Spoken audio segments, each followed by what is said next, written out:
Добрый вечер, шановное господарство. У студии объективу Ярослав Стешик. И давайте разом подсумуем галоўныя навіны гэтага аўторку. От мора до мора, праз Буг и Днепро. Мозырский завод получит большой толчок. Брест. Спрэчкі вакол воднага шляху Е40. Любое вмешательство в эти территории, оно как раз-таки вызовет повторный выброс радионуклидов. Вішинг, фішинг і шантаж. Як крадуць грошы ў IT-краіне. Калі вы ведаеце яшчэ код бяспекі, то з картамі можна рабіць увогуле все што заўгодна. Аўтобуса не будзе. Ідзем пешкі. Столько людей, столько детей, школы. Ехать надо, все это битком, как килька в банке.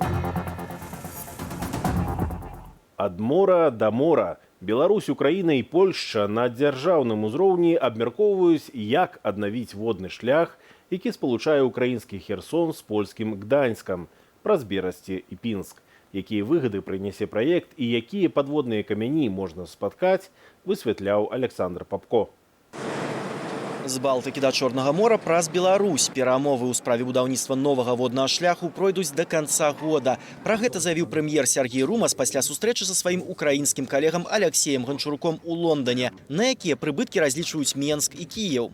В прошлом году по Днепру было перевезено 10 миллионов тонн всего. Да? То есть если мы добавляем еще 8 миллионов, даже если это будет там просто плюс $1 на тонне, да, то в год, то мы получаем экономику 8 миллионов долларов в год. Перамовы вядуць і з Варшавою. Шлях Е40 мае прайсці праз спалучаныя каналамі Дняпро, Буг ды Віслу. Перавозіць па іх плануюць калійныя ўгнаенні, метал, нафтапрадукты ды збожжа. Аднак трасу лічаць выгаднай не ўсе. По большасці таварных груп водны транспорт ён па тарыфах прайграе чыгунцы. А калі сюды дабавіць яшчэ і фактор часу, то все-таки фактор больш доўгай дастаўкі грузаў, то я баюся, што гэты шлях можа наўпрост не быць дастаткова канкурэнтаздольным. Ніжнія жары, ціхая вёска на беразе Дняпра пры украінска-беларускай мяжы. Праз 5 гадоў тут мае з'явіцца вялікі рачны порт. Кошт будовы 20 мільёнаў еўраў. Менск і Кіеў плануюць, што ўздоўж воднага шляху паўстануць лагістычныя цэнтры і суднарамонтныя прадпрыемствы. Регион вокруг Припяти очень выиграет в Беларуси. Мозырский завод получит большой толчок. Брест.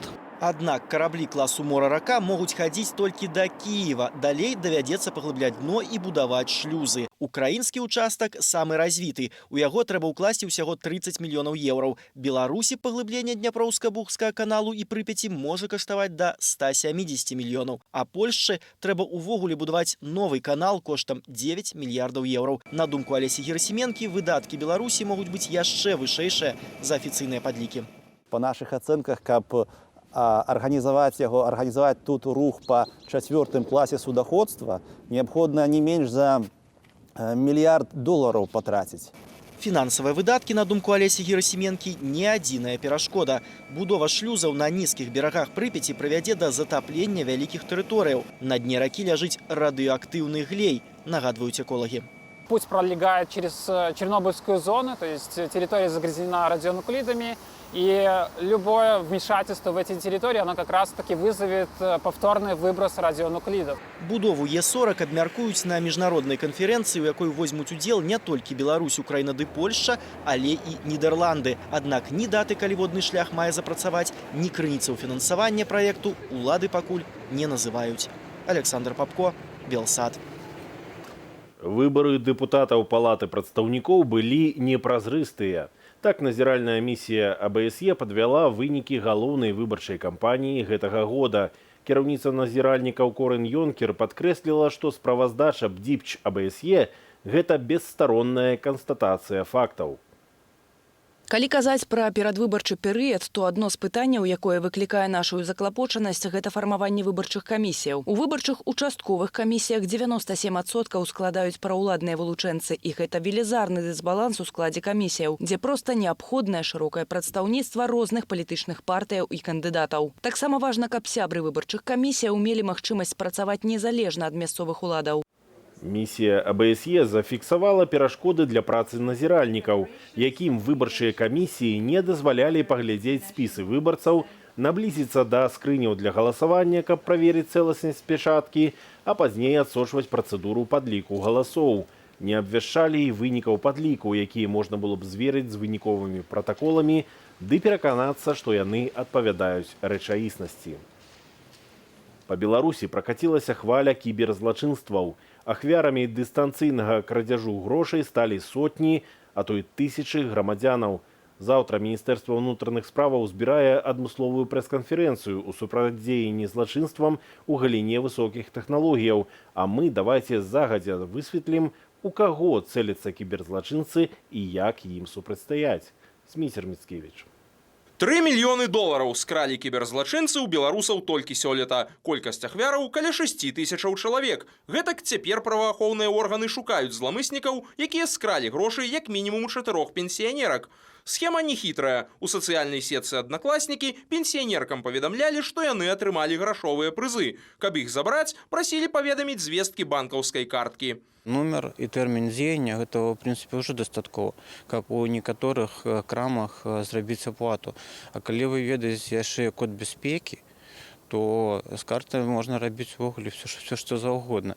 Часта зламыснікі выбіраюць сваімі ахвярамі людзей, якія не ў стане аб'ектыўна ацаніць абстаноўку і намеры суразмоўцы, людзей у складаным фінансавым стане, пенсіянераў, дзяцей. І страціць грошы не горшае, што можа адбыцца ў гэткіх выпадках. Теперь правоохранительные органы, педагоги, психологи говорят о том, что стало массово требование за какие-то там действия – это производство порнографического контента. Вот этого стало больше, и это гораздо опаснее, чем просто перевода денег. Паводле следчага камітэту, сёлета ў Беларусі зарэгістравана ўжо каля 6,5 тысячаў крадзяжоў шляхам выкарыстання камп'ютарнай тэхнікі. Гэта ўдвая болей, чымся летась. Кожны трэці – маладзён да 29 гадоў. Цяпер зрабіць пакупку праз інтэрнэт справа фактычна некалькіх клікаў. Некаторыя крамы нават рэгістрацыі не патрабуюць. Расце колькасць онлайн-крамаў, а з імі і колькасць транзакцыяў. Адпаведна, пабольшала і кіберзлачынстваў. Пры гэтым ахвярамі зламыснікаў робяцца не толькі простыя людзі, але і буйныя кампаніі, банкі ды крамы.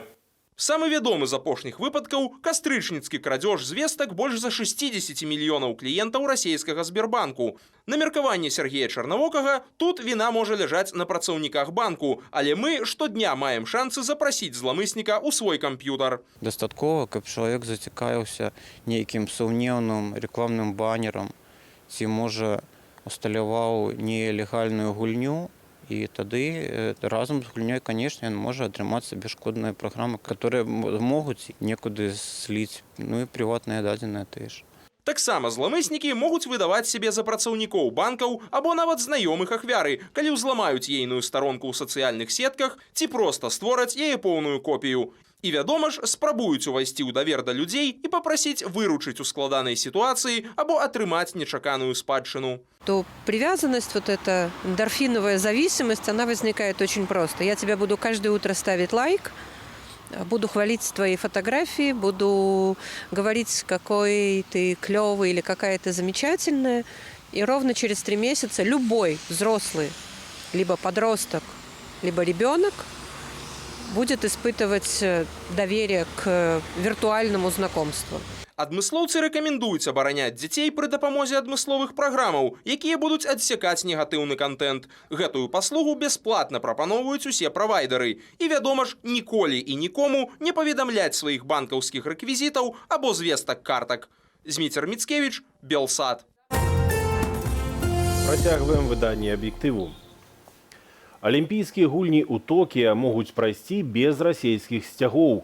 Камітэт адпаведнасці Сусветнага антыдопінгавага агенства рэкамендаваў адхіліць расійскіх атлетаў або забараніць ім выступаць пад трыкалорам на ўсіх чэмпіянатах свету і міжнародных спаборніцтвах за дзяржаўную допінгавую палітыку Масквы. Расследаванне падало дастаткова доказаў неспартовых паводзінаў расійскіх спартовых чыноўнікаў у супрацы са спецслужбамі.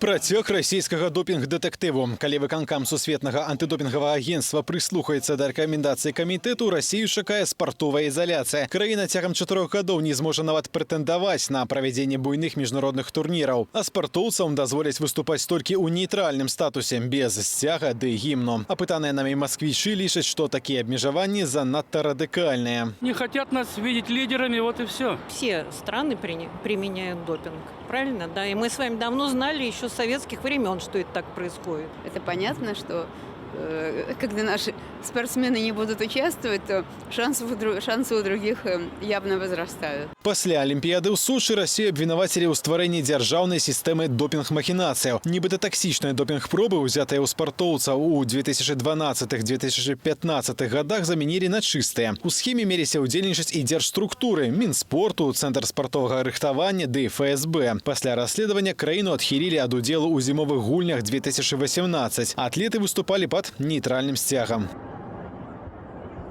Пазней была распрацавана адмысловая дарожная мапа. Выканаўшы яе пункты, Москва вярнула паўнавартасны статус Олимпийскому ды Параолимпийскому комитетам России и РУСАДА. Проработана дорожная карта, было сделано очень многое с изменением наших нормативных, законодательных документов в стране.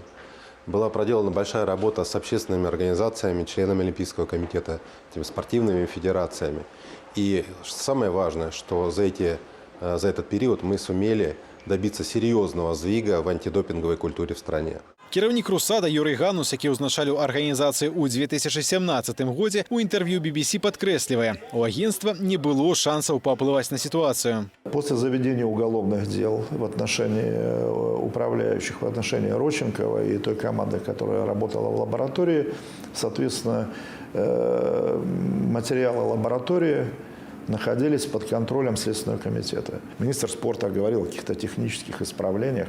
Я видел этот список. Слушайте, технические изменения, либо какие-то погрешности, там может быть что-то случайное, удаление блока, файла, но они касаются всей структуры. У свою чаргу кіраўнік расійскага МЗС мяркуе, што справа не ў допінгу і не ў спорце, а ў антырасійскім наратыве Захаду. Чем больше подобного рода решений выносится, тем лучше, как они считают, для их аргументации антироссийской.